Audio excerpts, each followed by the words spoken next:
Louis Napoleon Bonaparte, the first president of France. If you know a country's geography, you can understand and predict its foreign policy. I hope the time is not far off when I shall be able to unite all the wise and educated men of all the countries and establish a uniform regime based on the principles of the Quran, which alone are true and which alone can lead men to happiness. Die young, and I shall accept your death, but not if you have lived without glory, without being useful to your country, without leaving a trace of your existence, for that is not to have lived at all. Who saves his country violates no law. Washington is dead. This great man fought against tyranny, he established the liberty of his country.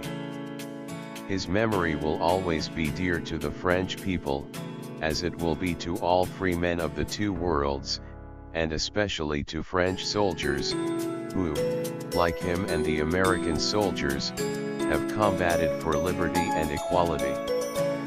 America is a fortunate country. She grows by the follies of our European nations.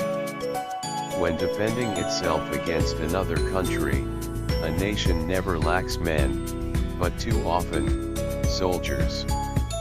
The Allied powers, having proclaimed that the Emperor Napoleon is the sole obstacle to the re-establishment of peace in Europe, he, faithful to his oath, declares that he is ready to descend from the throne, to quit France, and even to relinquish life, for the good of his country. Europe, thus divided into nationalities freely formed and free internally, peace between states would have become easier. The United States of Europe would become a possibility. In a conquered country, benevolence is not humanitarianism. It is a general political axiom that a conqueror must not inspire a good opinion of his benevolence until he has demonstrated that he can be severe with malefactors. The army is the true nobility of our country. A king should sacrifice the best affections of his heart for the good of his country. No sacrifice should be above his determination. War is a serious game in which a man risks his reputation, his troops, and his country. A sensible man will search himself to know whether or not he is fitted for the trade. The life of a citizen is the property of his country.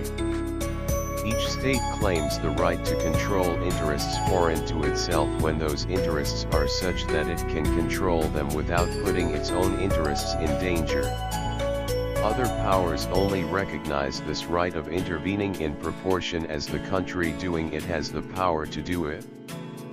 If I were an Englishman, I should esteem the man who advised a war with China to be the greatest living enemy of my country. You would be beaten in the end, and perhaps a revolution in India would follow.